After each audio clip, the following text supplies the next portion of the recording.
인비절라인 투명 교정을 해야 하는데 치아가 너무 짧아서 불리한 경우. 안녕하세요. 압구정 연세버릇치과 백의성 원장입니다. 오늘은 교정할 때 잇몸 성형이 필요한 경우에 대해서 말씀드릴게요. 잇몸 성형은 치은 절제술이라고도 하고 잇몸 성형술이라고도 합니다. 한마디로 잇몸 라인을 다듬는 술식인데요. 저는 개인적으로 교정 상담할 때 A부터 Z까지 환자분께서 알고 계시면 좋을 모든 걸 최대한 다 설명드리는 편이에요. 교정 치료에 관한 이야기부터 해서 부작용이나 환자분께 해당되는 특별한 고려사항까지 다 말씀드리고 난 다음에 교정이 끝나고 나면 이 부분은 잇몸 높이가 비대칭이 될 테니까 잇몸 성형까지 하시면 좋다라는 말까지 해드리는 편입니다. 잇몸 성형은 필수가 아닌 선택이죠. 하시면 위쪽으로 더 예쁠 거다이지 꼭 해야만 한다는 아니에요. 대부분 어떤 경우에 추천드리냐면 교정 후에 치아는 가지런해지고 대칭이 맞아졌는데 잇몸 높낮이가 좌우가 달라서 잇몸 비대칭 때문에 2% 아쉬운 경우가 생긴다면 그때 가장 추천을 드리고 있습니다. 또는 치아가 전반적으로 다 짧아서 답답해 보이거나 이것 때문에 웃을 때 잇몸이 많이 보이는 거미 스마일인 경우에도 추천드리고 있습니다. 이런 경우라면 보통은 치아 교정이 끝난 후에 하게 돼요. 간혹 가다가 단순히 미적인 목적을 넘어서 교정 치료가 잘 되려면 잇몸 성형이 꼭 필요한 경우가 있어요. 인비절라인 투명 교정을 해야 하는데 치아가 너무 짧아서 불리한 경우, 교정 전에 잇몸 성형을 미리 해서 치아 길이를 확보한 다음에 스캔을 해서 장치 제작이 들어가면 인비절라인으로 교정을 했을 때 훨씬 더 교정이 잘 될 수가 있습니다. 인비절라인은 치아가 짧으면 장치가 치아에 힘을 제대로 전달하지 못해서 교정이 잘 안 되거든요.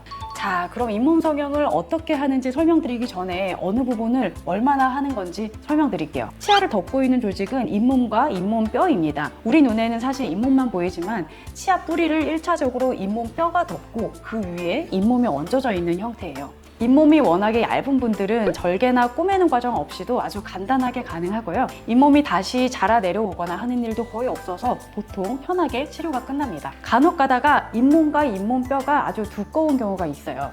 잇몸만 잘라내면 다시 금방 자라 내려오는 경우가 많기 때문에 이 경우는 절개 후에 잇몸뼈도 어느 정도 성형을 같이 해주는 게 좋고요. 절개를 했으니까 꼬매는 과정도 필요합니다. 잇몸만 간단하게 살짝 다듬으면 될지 아니면 이제 절개와 잇몸뼈 성형까지 들어가야 되는지는 원장님의 정확한 진단이 필요하겠죠.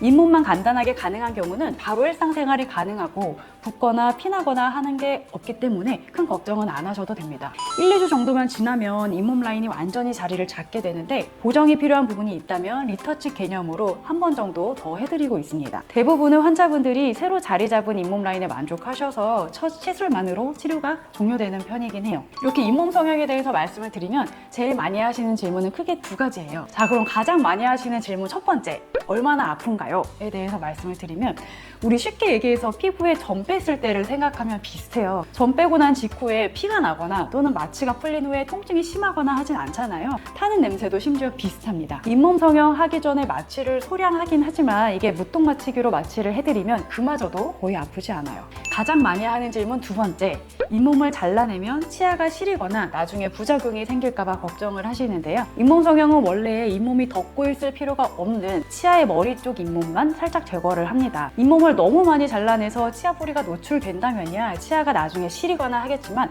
뿌리까지 보통 노출시키진 않거든요. 오늘은 교정 치료할 때 잇몸 성형 같이 하는 경우에 대해서 알려드렸는데 도움이 되셨으면 좋겠어요.